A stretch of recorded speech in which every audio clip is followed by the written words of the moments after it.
Hello, we are back. Right before, basically on Sunday. Sunday's usually my craziest day because I do the salvage sales and the bike farm and often go get some stuff off Craigslist or Facebook. And it's also right before Thanksgiving, so a bunch of people dropped off a bunch more bikes on Sunday.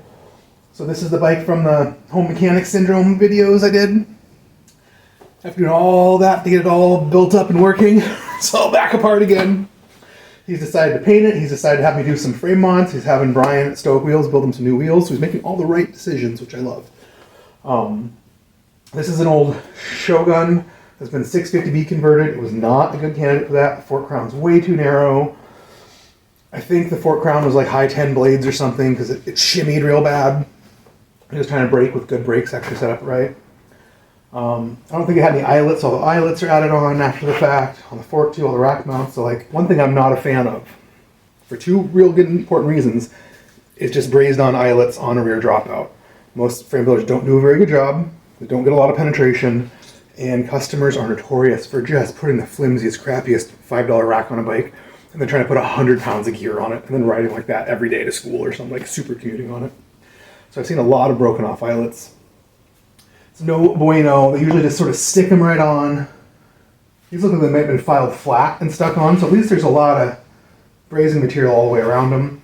I usually take a half round file that sort of matches the little roundness of the eyelet and file down into the dropout a millimeter or two, so it's got like a whole cup to fill full of brass. Really hold it in place. And I still tell people, don't put racks on this, it's a little sketchy. I've never had one of my own break, but I've definitely repaired a lot of other ones by other frame builders that had broken off, had burnt flux under them, like they get the eyelet too hot, and they can't get the dropout hot enough. So like the flux burns, so it's barely gonna stick. So I don't like that kind of stuff. So this is dropped off. He did, and I guess I might as well just do a video on this. I was gonna be like, I shouldn't do a video. You know, I came in a couple hours early. I'm trying to get all this work done before Thanksgiving. Let's make videos. I'll have something to edit while I'm at home for Thanksgiving. The inside was not dimpled. The rear end was not respaced. This had some old 80s 650D, like single wall, beat up mountain bike wheels, 126 spaced freewheel stuff on it. Brian is building that wheel set. It is going to be a 10-speed Ultegra silver back hub that last year they made in Japan. Like pretty silver, real shiny silver parts Shimano made. Everything just went turny. Everything just got cheaper and blacker and looks more like you bought it at Walmart since then. It's just ugly. Sorry if you're into that sort of thing. It's ugly.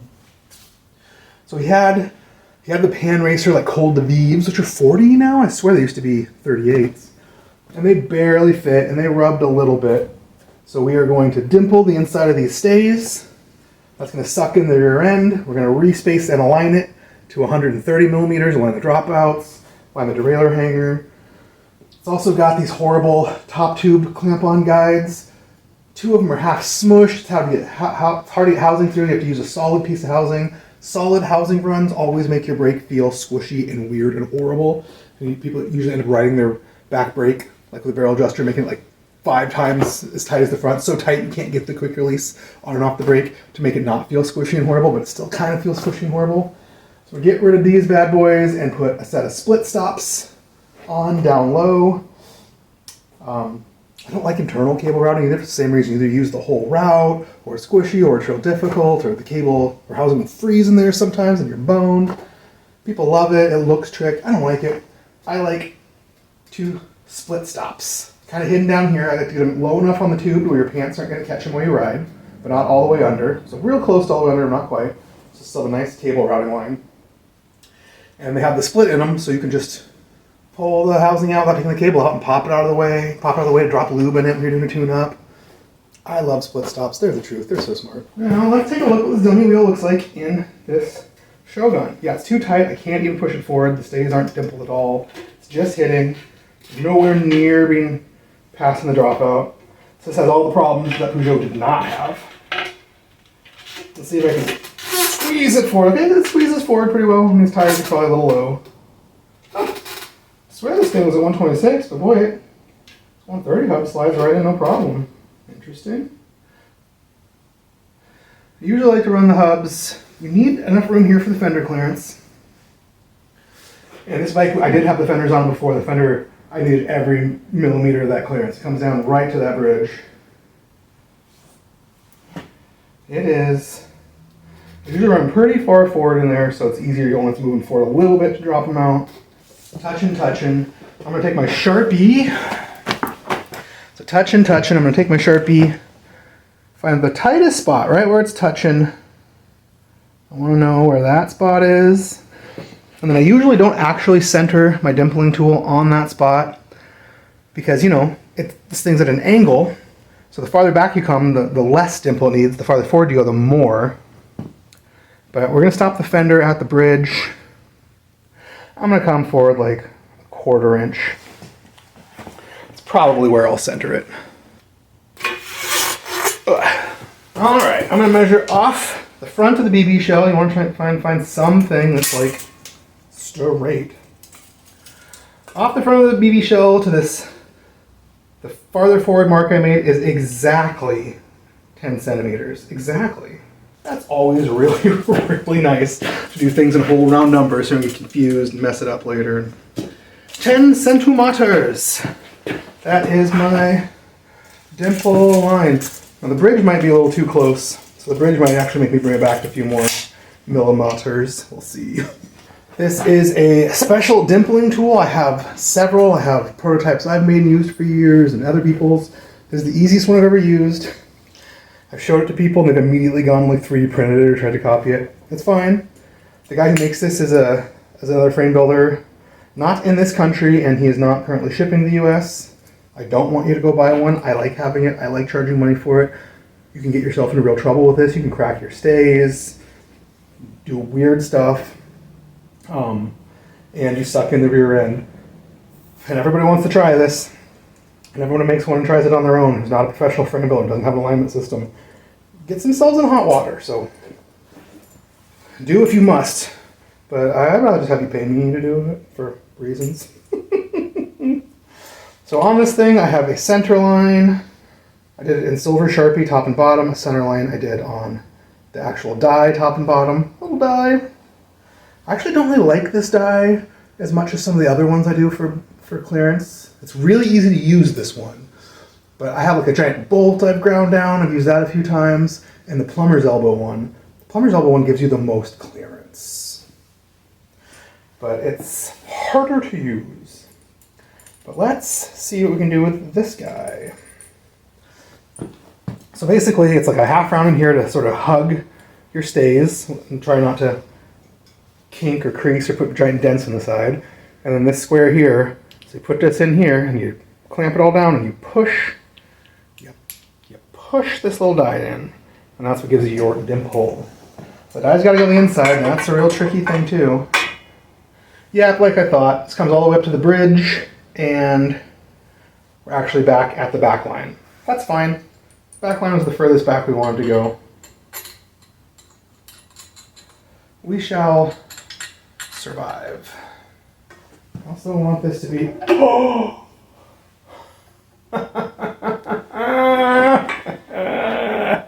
Hi, Curtis! So, you never want to clamp your frame by the tubes in the stand, and you got to be real careful of braze-ons. I noticed yesterday Sunday when Curtis left, his brand new Raleigh he bought was missing one of these top tube cable guides. I was like, that's weird, I swear I saw it on there. Just found it stuck inside this park vise. So he clamped it on in the cable guide and did something and snapped this braze-on off. To be fair, on the frame and on this braze-on, there is zero brazing. I see zero silver, zero brass.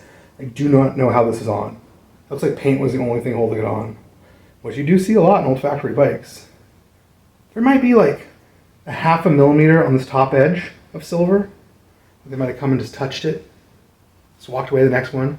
You know, probably some hungover guy, factory worker on the line, just going through and just doing like 700 bikes in a row as they came through the assembly line and just not giving a shit if there's any brazing material in there at all. Curtis, I got your braze on. I've seen that. I had a friend once have a bike where she broke the shift boss off. An 80s bike. She'd been riding it for 5-10 years. It probably had 5-10 years of life before that, sitting in someone's garage. An 80s bike, she went to shift one day and the shifter came off. She brought it in to me to look and the whole braze-on was in there. And then the same thing, it was like maybe 1 millimeter of silver, you know, around like the 1.5 like leading edge of the braze-on. So Braze-ons need the silver to flow underneath them, complete and full. People are always trying to stick brass on the outside of stuff. It just snaps right off. It needs it underneath.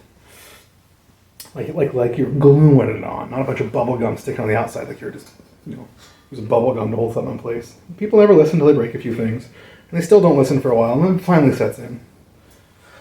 That is funny, funny stuff.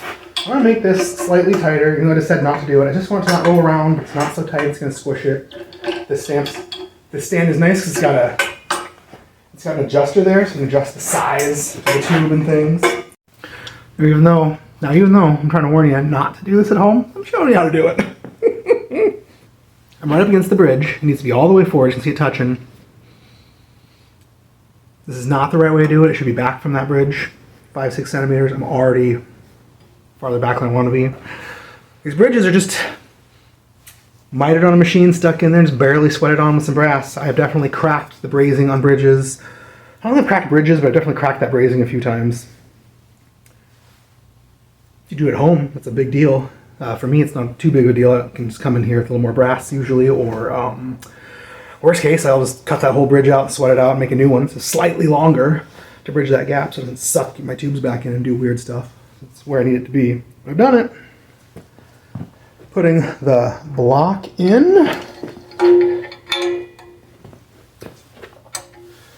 Maybe I should come down a little bit. I want to be able to see this. I got a line on this side. I like this line. It tells me where I am. So right now, that line is like 2/3 of the way out. This is a little, so annoying. This is a little Craftsman C-clamp. I've tried non-name brand ones and they bend, they fall apart. So I was happy to find this little Craftsman one. I notched the crap out of it so it would clear the other stay. It's getting all round on the top, which I hate. It makes it move all over the place. So I can come up, it's hitting the stay here, but it's up as high as it needs to be. It's centered over that mark. I usually have to use a big cheater bar to get this to turn, but boy, this is cheap tubes. So it's just turning. I usually have to use a cheater bar on here to get it to turn, but these are cheap tubes. They're dimpling pretty easy. I often have to undo this and redo it several times and start slipping around, being annoying. This is still clearing, but it's very close. I really ought to file a little bit more off of that. And I'm going to try and dimple this till I pretty much hide that Sharpie line I got in there. Yeah, now it's getting hard. Now it's doing weird stuff. This is just a random piece of steel I found. Nothing fancy. It is about to fall off, so I'm going to loosen it up. Come up higher, reset it where I want it.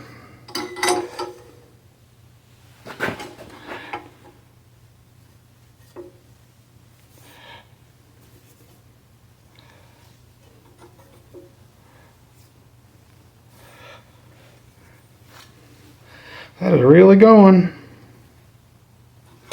It's trying to slip down, pop off again. I'm getting pretty close. Pretty big dimple. Got maybe 2 or 3 millimeters. Keep going. Don't crack tube. Don't fail. Don't do anything weird. Customer's bike and a video. Be cool. Be cool. Reset and rebend.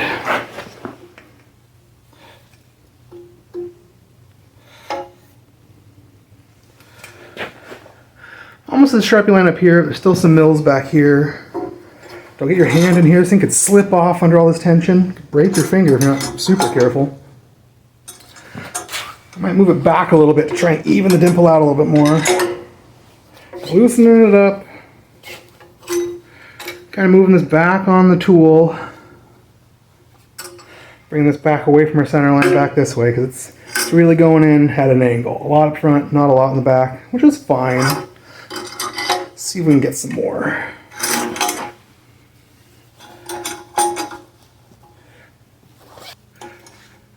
Alright, I can just see our Sharpie line. It's pretty even all the way across here.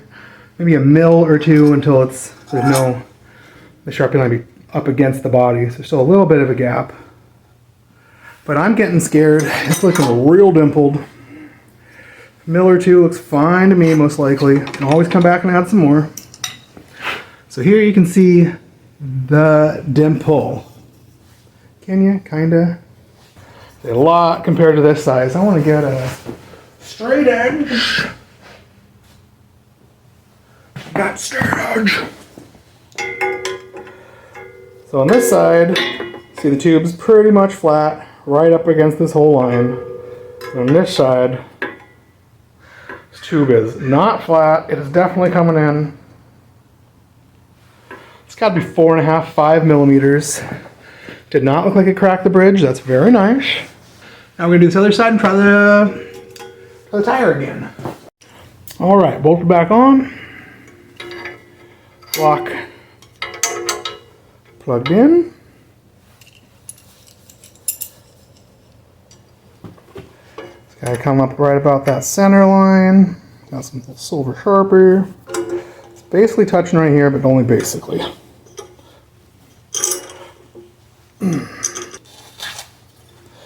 Yeah, it's trying to slide down instead of just push in.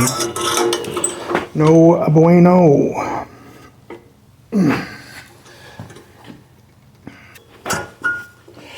I'll remove and adjust.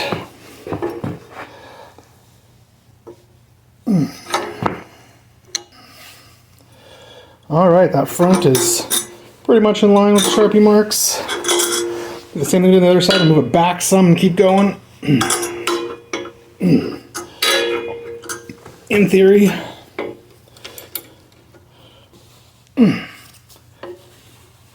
Now it looks about like the other one. You can see my Sharpie line on here, and it's just a little bit of ways.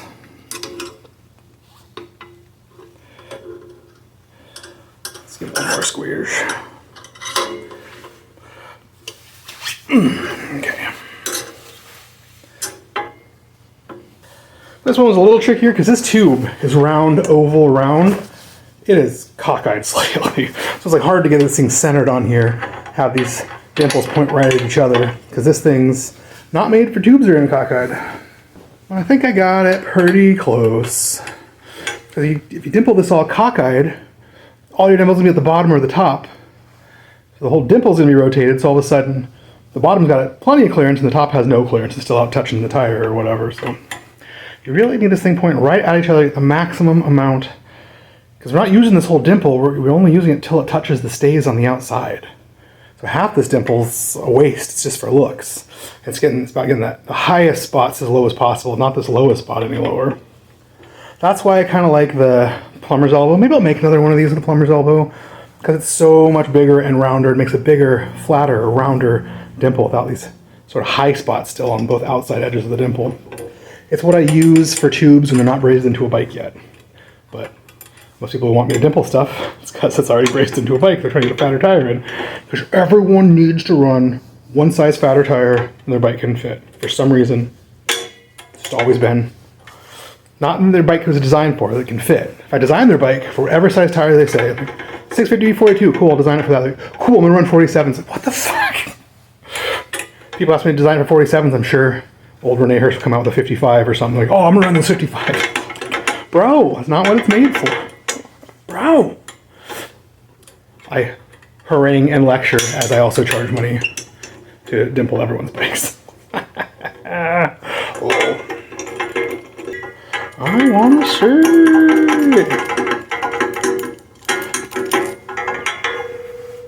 Oh yeah, big dimple in.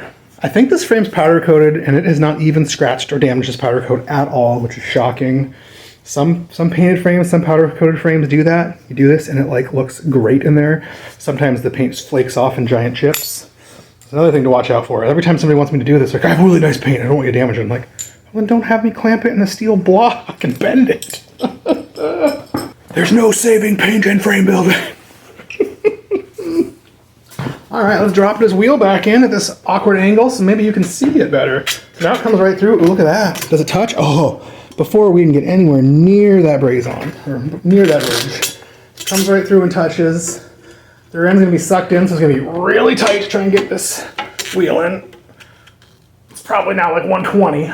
Remember how nice this thing slid in before? Ooh, so nice. Oh my god, now it's like, yeah, it's like a centimeter off. Come on, baby. Ah. Oh yeah. Slide it back a little bit. About halfway. Is that as much clearance as I want? No. Is it actually enough clearance? Yes. I'm looking at 4 to 5 millimeters on both sides. I'd really rather have 6, but this stay is getting real thin. Let's look at it from this angle. You can kind of see it from this angle, so there's 4 or 5 mils in there. God, I wonder. Ooh, it definitely, unless that damage is already there. Yeah, there's a bunch of chain drop.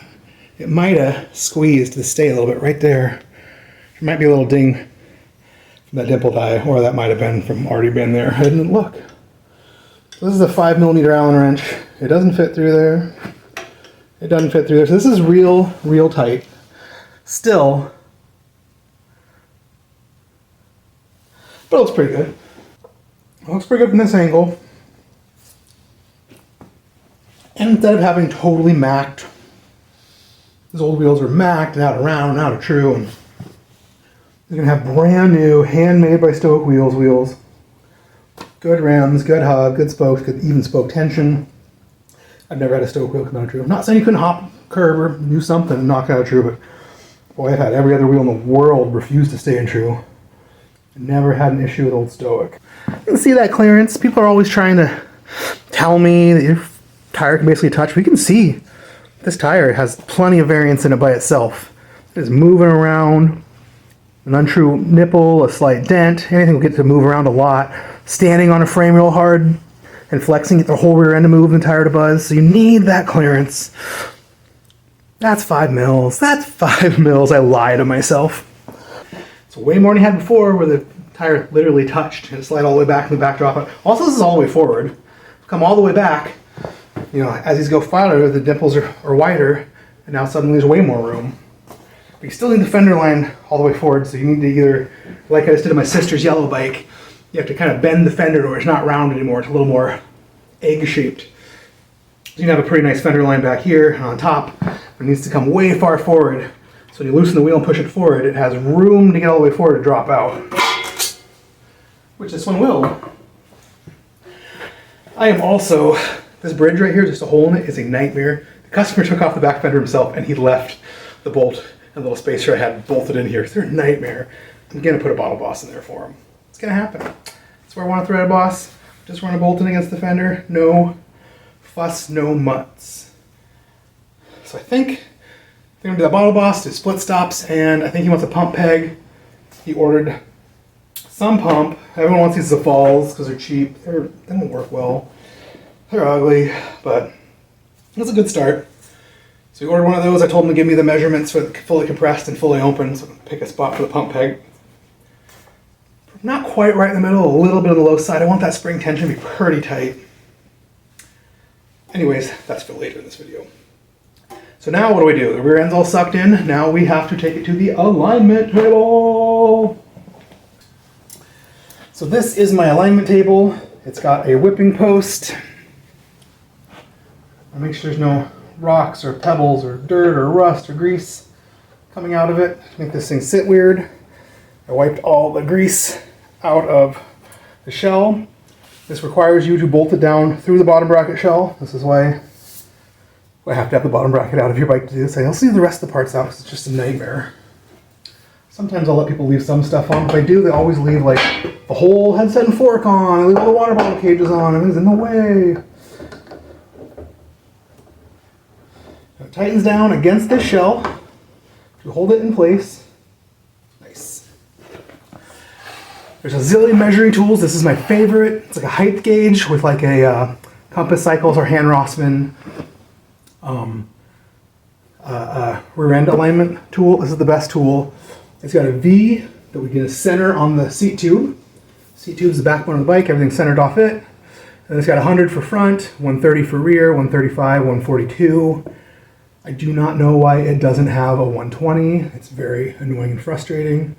He makes a different one with a 120, and I need to order it because that's vintage bikes and all single speeds, you know.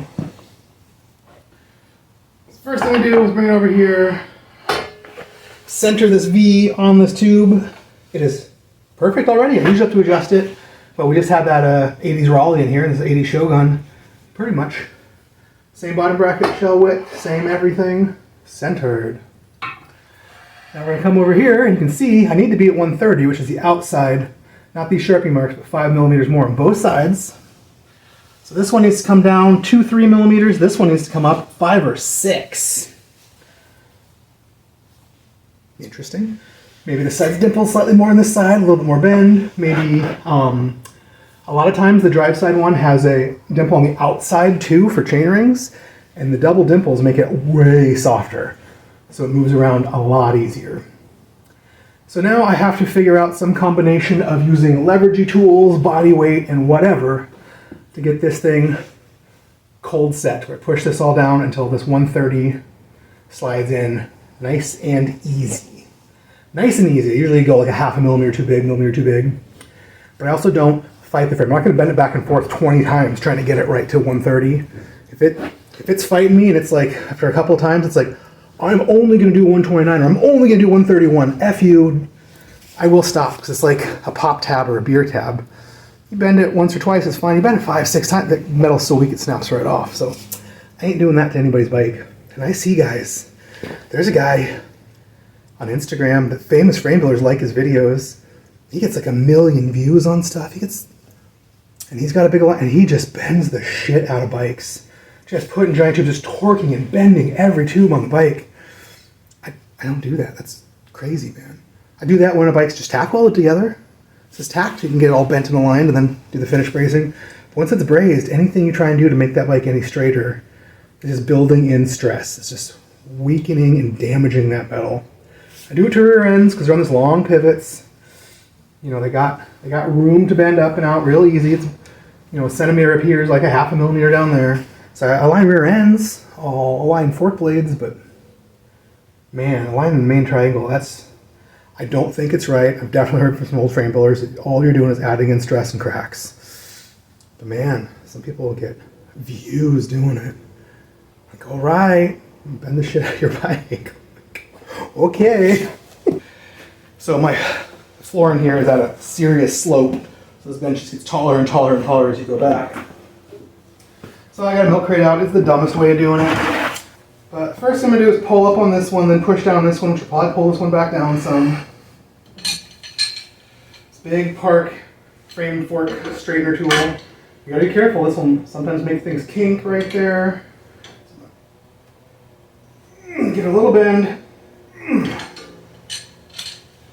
We'll check. These stays are pretty nice and soft. Still needs to come up a few more mils. Give this one a little push.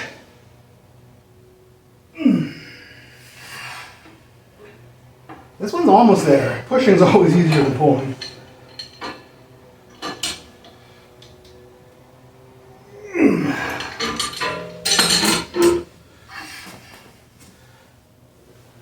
No, that didn't come up at all. It's going to be a bit of a fight. It does not want to come up.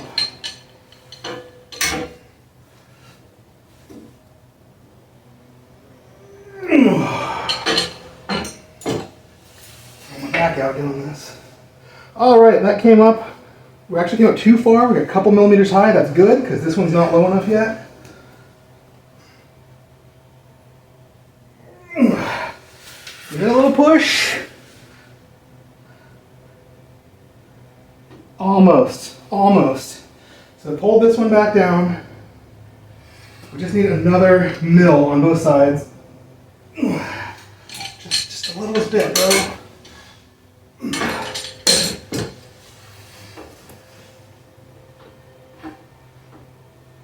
Top's good, bottom one still needs a mil.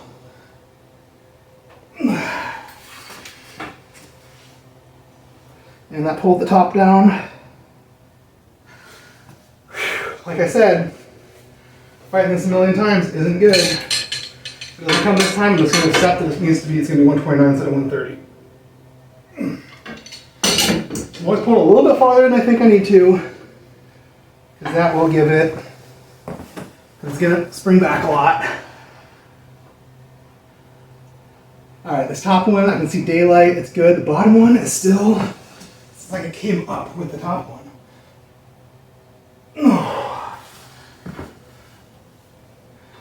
It's only like 129. I pushed the bottom one and the top one came down, but the bottom didn't move. Bro, you dink. I'm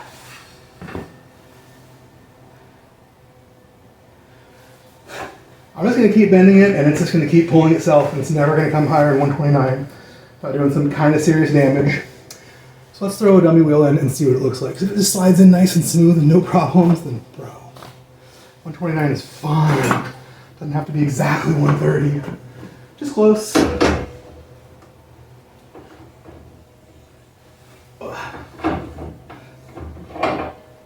And if not, we will try again. Rather have be 129 than fail prematurely. Dude, that slides in so crazy easy. No probs, no probs. Here's a completely different modern 130 wheel. Let's see what it looks like.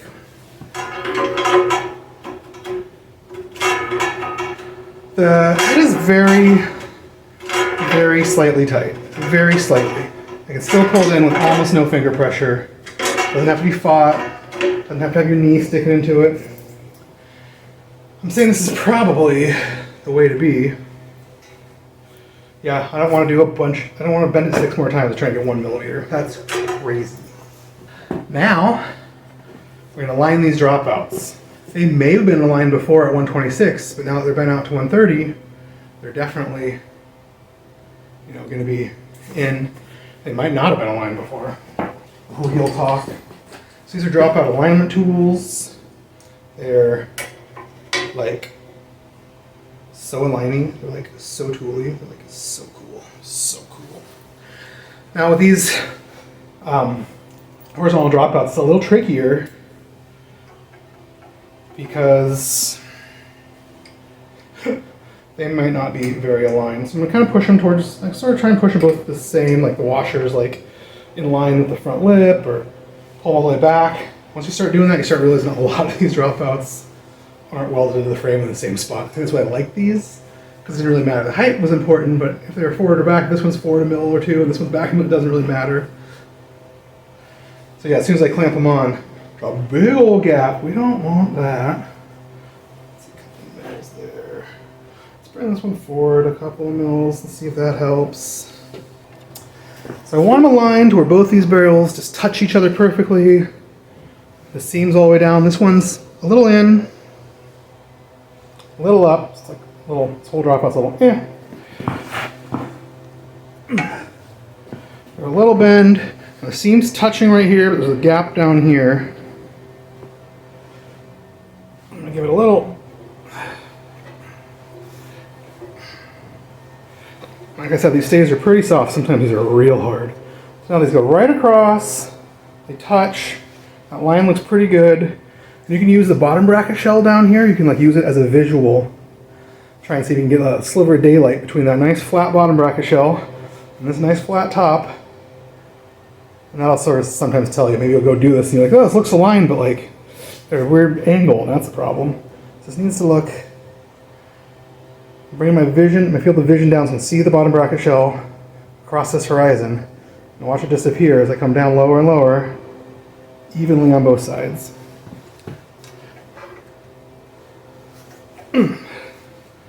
Probably close enough. It's a 99% perfect, as good as you're ever going to get. Don't want to bend these 40 more times, try and take out a 1/4 millimeter difference or something. I'm also going to align the rear derailleur hanger. So now these have been bent, this could be off, this could be off.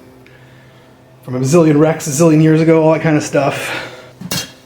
I'm going to put, in theory, you should put it perfectly round and true wheel in theory. Coming all the way to the back, make this thing look straight. Looks pretty straight. But I never trust wheels to be perfectly round and true, so I'm going to find the logo or the valve hole, which I usually find.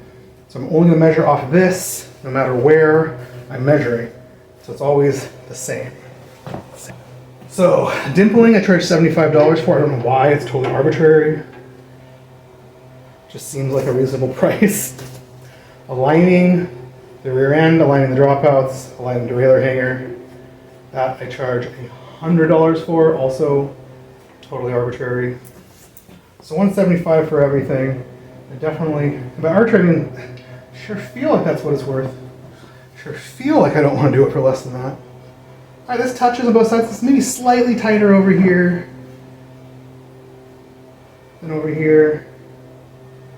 So it might need to be bent in just a littlest teeny bit. Let's check up here. Up here it's real tight, the touching. Check down here, spin the valve hole all the way around. It's touching. I'm calling a man, it's going to be an 8-speed bike. This is like the best limit ever for like a 5 or 6-speed bike. For an 8-speed bike, this is still fine. For an 11, I might mess with it very slightly, maybe. You're more likely to get it more out of whack and then bring it back to probably just as good. But 11 speed's real finicky. 10's kind of finicky, 11's real finicky. But 5 through 8, not so bad. 6, with like 6-speed derailleurs, like old freewheels and stuff. I don't even use this tool. I just stick a 3-way Allen wrench in the derailleur while it's on there. Spin the wheel around, look at it, and just do it by eye. It's fine. Alright, I think this is a powder coat. I think these dimples look pretty good. I'm real happy. We have to burn this powder coat off. Ooh, and able to do the pump peg, split stops, and this bottle boss. So even though they're blowing those leaf blowers, even though it's probably raining, I'm gonna go outside and fire this torch up.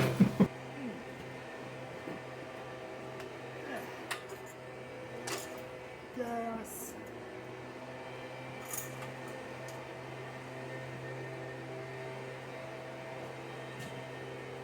Even though you probably can't hear me, I think this pump's about the same size as the one he wants on. I'm just gonna set it up here. We're taking these guys off. It's on the roof blower. Stuff right down in my head when I do this. Do a patented kind of 4-finger method.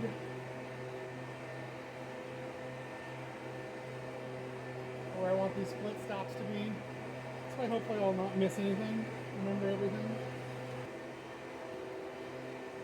Let the flame cut. It's kind of in the middle. I'm just trying to burn this powder coat. This powder coat does not sand off. Trying to get it ashy and burn this thing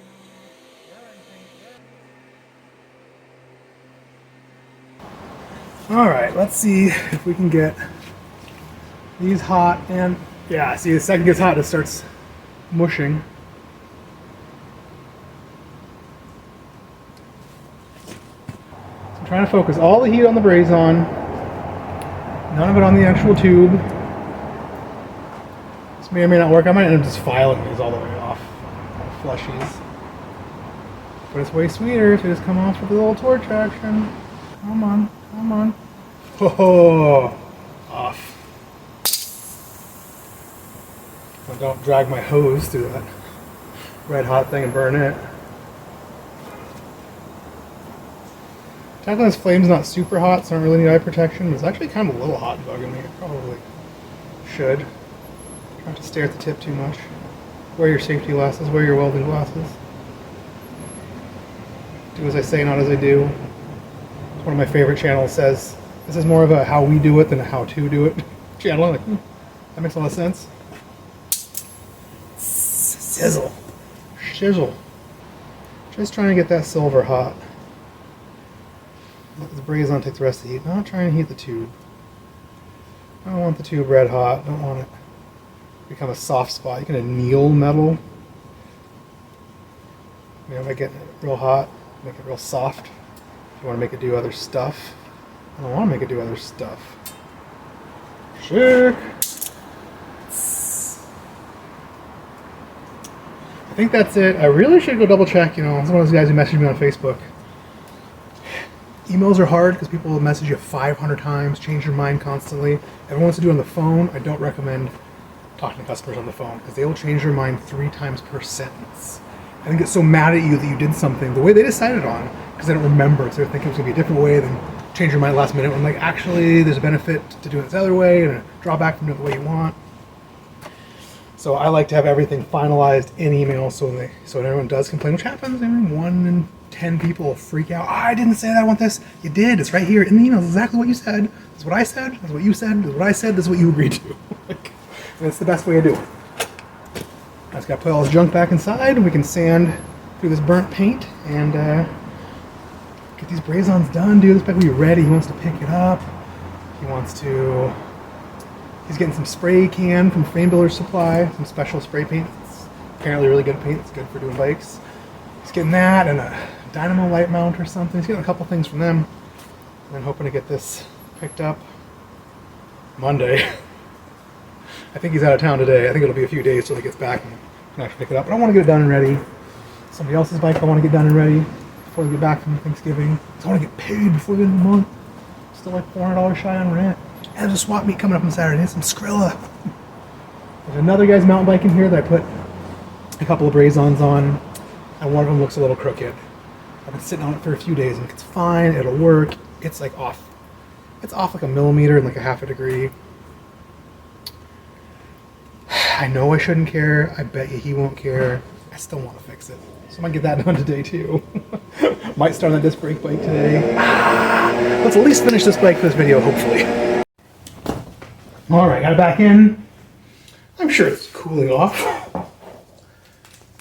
Where do we want to start? I guess this is where the pump peg is. Put it in the frame and stand backwards so you can see more of the spots I'm going to stand. The pump peg is going to be on the inside here for spring-loaded pump here. Let's see if we can stand. Oh yeah. See it getting all nice and shiny and silver. But then the paint that's not burnt, you can just sand on for hours. You're just not going to get through that powder coat. So we're hoping we're about where we need to be. I'm going to do all the way around just to get rid of some of the ash and some of the other plastic. It's just going to burn and smoke again. I'm going to try and put this on.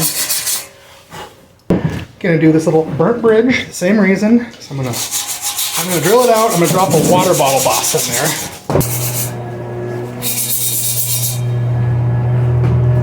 Using my gut. I don't know how people without guts do stuff. 1 inch wood block. Bikes don't put enough to fit in said wood block. I'm going to gently file it. Spin tube. There's also like a low spot all the way around it, almost like a border, like an outline. And that is probably a little dense, people sitting on it, a little bit of rust or corrosion creeping in under there. So we probably really can't get those out. If I want to make it perfect, I'll probably have to wire wheel it, sand into there, add a little silver. I don't think that's what the customer wants. Shine boy. Never gets low down, even though he's got the dirtiest job in town. I'm not happy. Well, they'll probably get honestly less spray can stuff. I don't know. Probably won't really be able to see it. He probably won't really care. He does. You show him. You pay me to do it right. Got this guy all sanded and clean. There's only one mod that needs to be done before I can get them brazons out and start figuring out, oh god, I really ought to check my email and see if you sent me the measurements for that pump peg. We can do that last. This is, I joke about it all the time. It's not really a joke. The bottle boss in this bridge is the best thing ever. And I joke all the time. If I can't talk a customer into paying for it, 35 bucks. And I know I'm one of us to install this fender, which I did last time. I'm sure I will this time. They're just going to get it for free. I don't care. Try and talk them paying for it afterwards. If not, I don't care. It's going to save me so much frustration trying to get the fender on, even though I'm really good at it now. I mean, it's not that big of a deal. This probably takes more time, but it's easier and funner. So I need this hole to be at least 1/4 inch. This 1/4 inch bit. A little round file.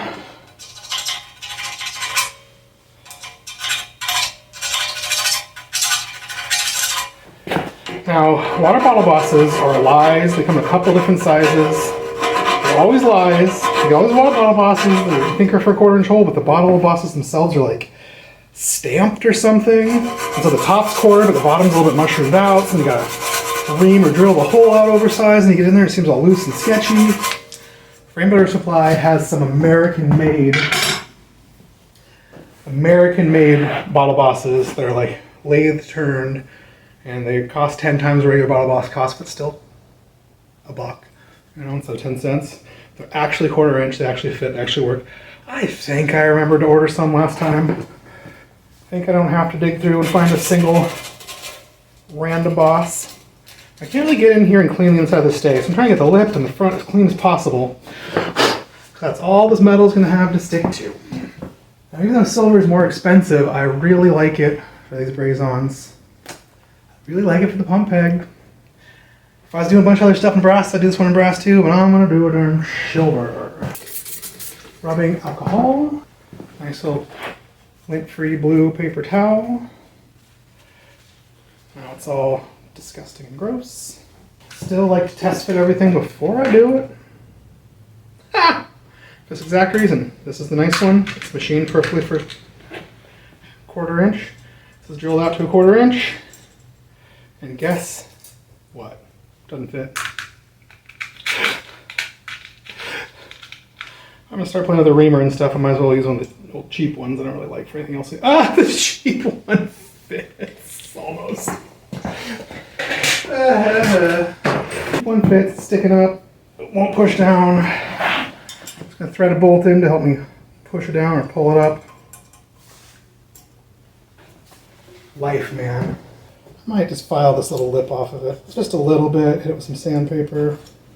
Spend way too much time cleaning and modifying braze-ons, and 99% of every other person in the world just slaps them on, probably doesn't even clean them. I watch a lot of guys braze, they don't clean anything. It's wild. I'm like, oh, that is so dirty. Man, it's braze it. It'll probably stick enough. It's probably fine. And I'm like, no, I'm gonna rubbing alcohol everything, clean it, I'm gonna sand it, file it gently. Anyways, I'm gonna get the sanded, put in there, rubbing alcohol, put some flux on it, brazed in. Influxed. Make sure it's a little on the sides. All the silver in the world is what I want. Little coil 050, clean Scotch-Brite. Same thing for the silver.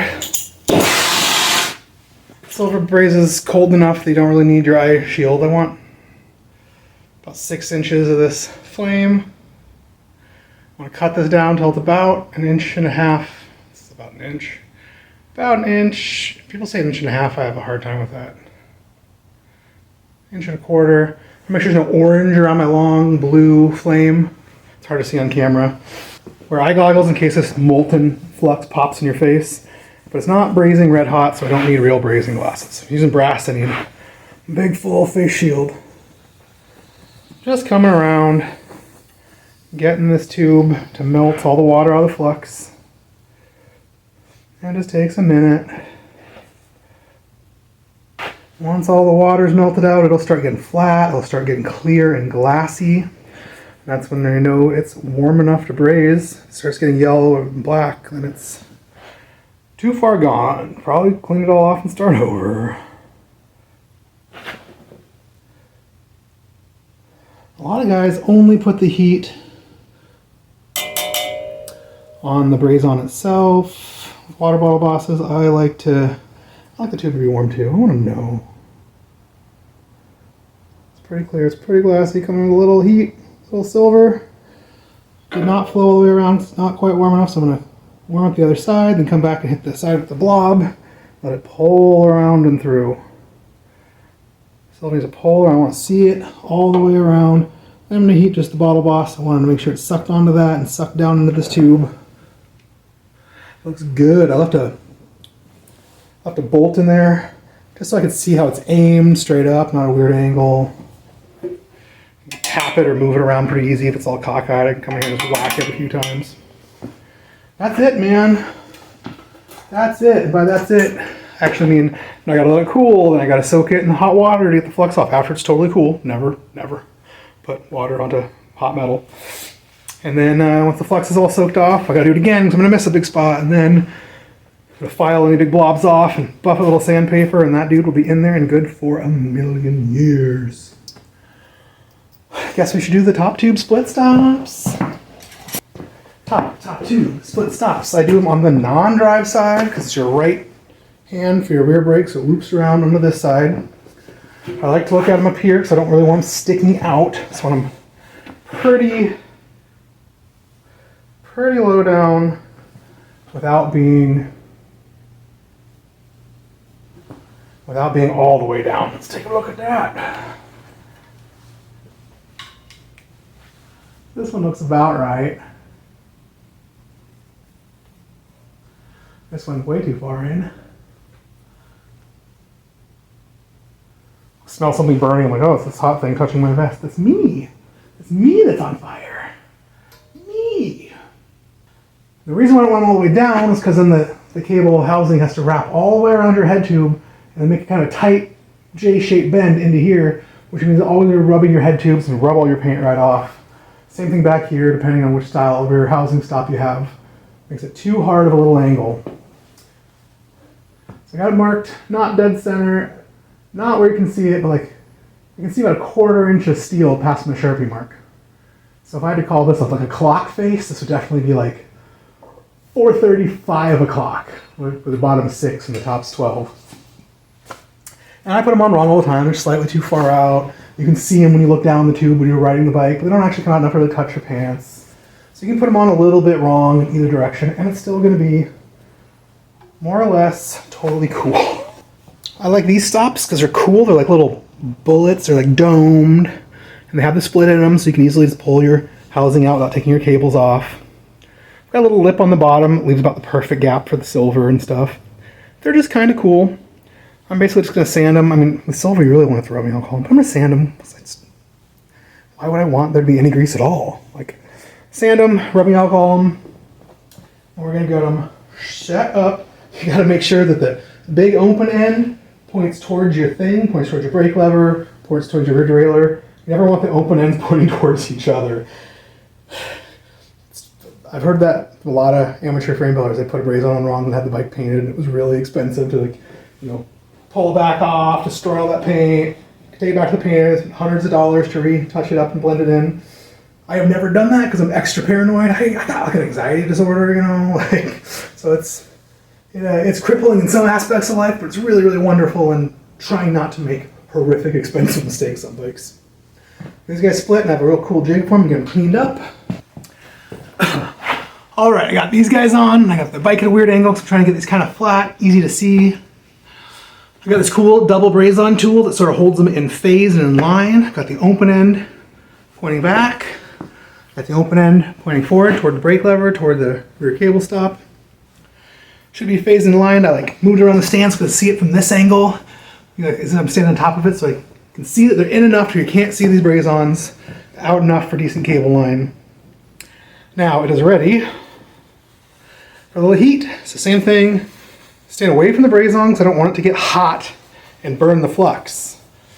The ones I pulled off here are like that, man. There's like no penetration because it just burnt the flux. There's just burnt flux and they're holding on, no silver. So I'm kind of heating the tube up, staying 1/4 inch away from that braze-on, not putting the heat on it. Get all this flux water out, get it clear, get it glassy. Then I'll come in real close to the braze-on. Still avoiding it. The braze-on's little and this tube's big. So there's something called like a heat sink. So the rest of the tube acts as a heat sink. So as I heat this tube up, the heat's going to keep dispersing through it, keeping the tube from getting too hot. The braze-on is little, man. It cannot take much heat. The heat has nowhere to go. That braze-on will get red hot, and if it does, it will not stick. Well, might stick for a while, might stick for a few years, maybe in a few decades. But it'll pop off too easy when there's an emergency sometime. Someone steps on their housing trying to lift their bike up from a wreck in the middle of the night, in the middle of nowhere, in the dark, in the rain, and just pop that braze-on right off. You'd be like, hey. All right, it's clear. It's glassy. I'm gonna bring it in a little bit more. Still trying to aim under the braze-on, at the tube, under the braze-on. We're not trying to get hot. We're just trying to get real clear and glassy on this flux. I'm gonna add some silver. Oh yeah, and it melts and goes all the way around. I'm gonna come to the other side.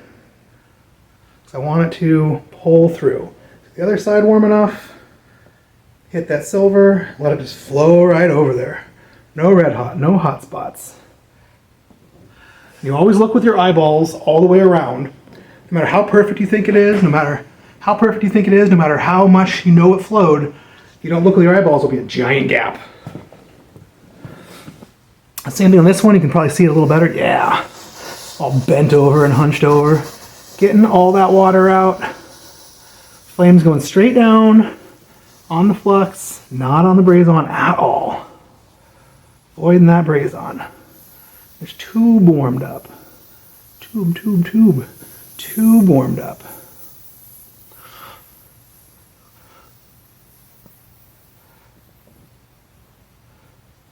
Okay, the water looks like it's mostly out.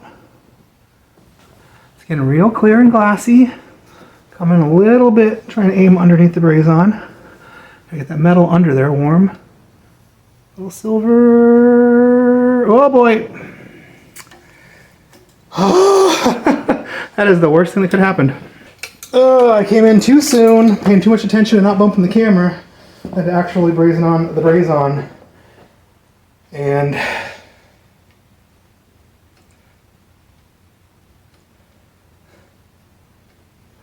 bumped it, stuck to that, blob of silver, went everywhere I didn't want it to go because the inside wasn't warm enough. Calm down. Reheat. Ignore this blob of silver. If I was smart, I'd pull this up at an angle and might be able to get it and pull it through. I don't care. I'm going to come from this side where it's clean and easy. Drop my blob of silver. Pull it through and around. Yeah.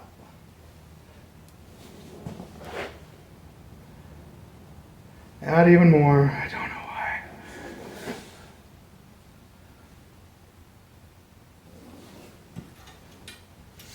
Cool, I like silver stuck to the braison. I try to move it, this whole jig move. Now it's cool, now we're cool. This just means there's a blob of silver I dumped on here from that first try. I'm just gonna have to spend 5 or 10 extra minutes just carefully filing it off with a tiny file. It's no big deal.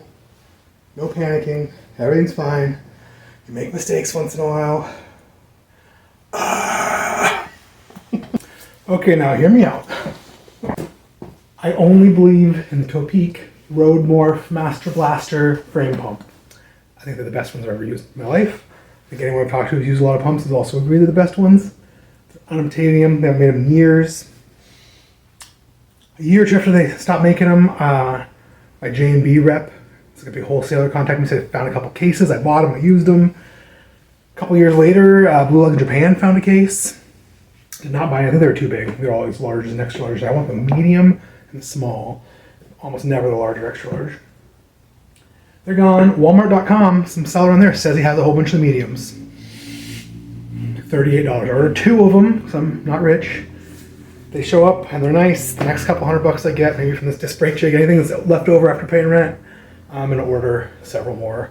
I'm going to keep ordering them at full retail, at more than retail. I think they're 35 retail. Used to get them at wholesale.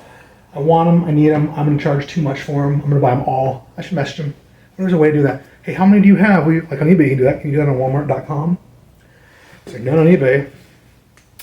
So I recommended that. This customer said he wants to go with his Zafal X2. He said he's got some X3s and he likes them. They are too long for this bike. So he's going to try and track down X2. I looked. No one has these for sale. Some guys on eBay. I guess they're more common. You know, but you can't get them new. I do not have an X2. I have this X4. This X3. And the X4 to the X3 is, look, a couple inches shorter. I have this cool silver, totally unbranded one, and look at that, it's a couple inches shorter. I'm assuming this is about the length of an X2.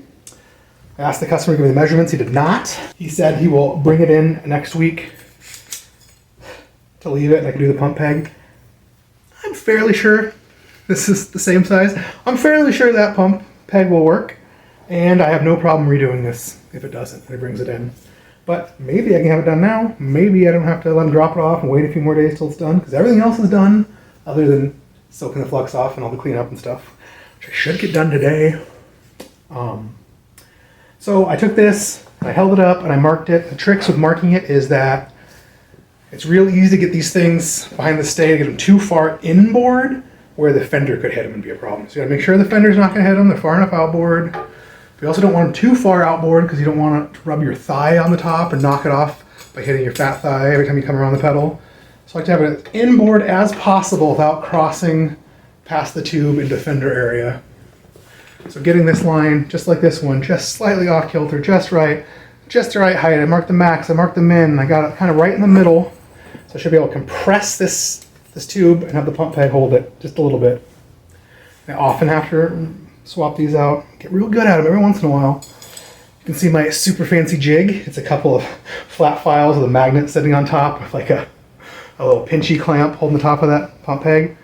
This is the best way I found to do it because I want this pump peg to be exactly in the right spot of the tube. I want the head of the peg to be aimed right at the dropout pro style. I wanted the right height, I wanted the right center. You know, I want 6 different angles on this pump peg. They're tricky. But I got it on here, I got it cleaned, I got it fluxed, it's ready to partay. Come on, brother.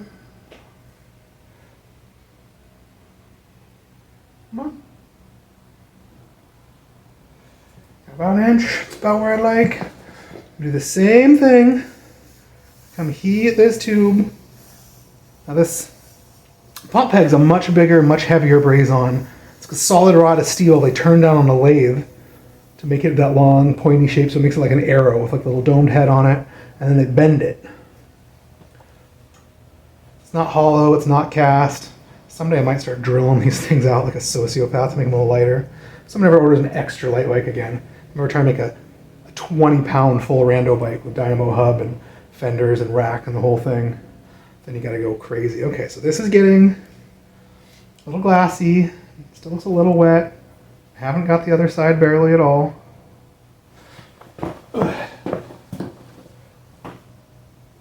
Looks good too. A little heat on the tube, a little heat on the pump. Peg. Come in and try not to make a giant mess that I did last time.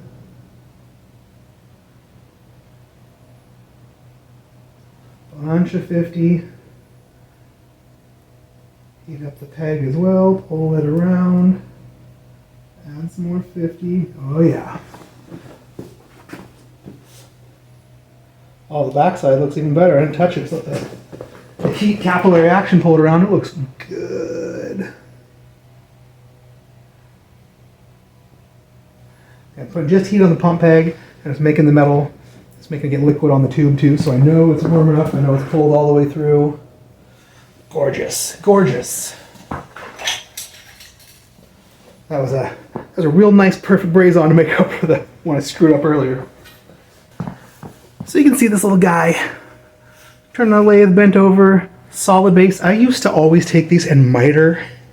Just a miter to fit that, like I would a Candy Boss or something, instead of leaving them flat. It's a nightmare. You get the miter wrong, you get it crooked. I swear it's messed me up more times than not.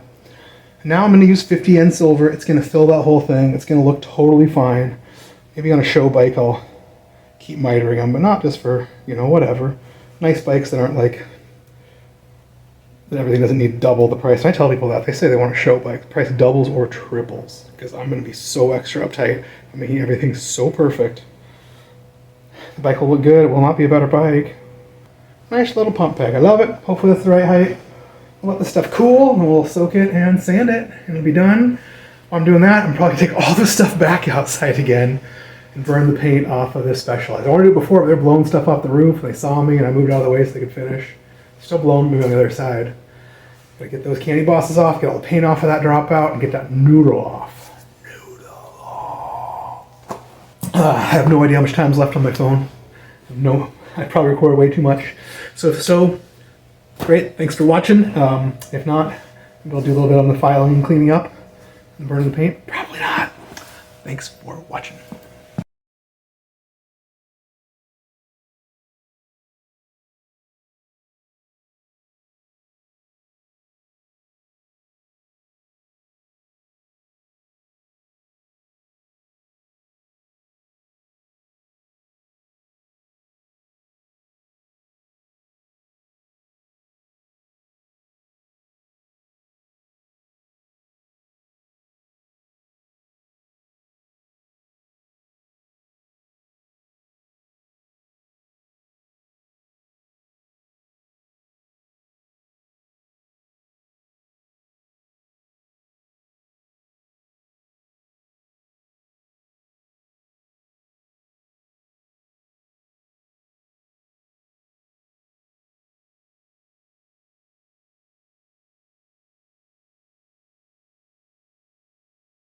Oh yeah.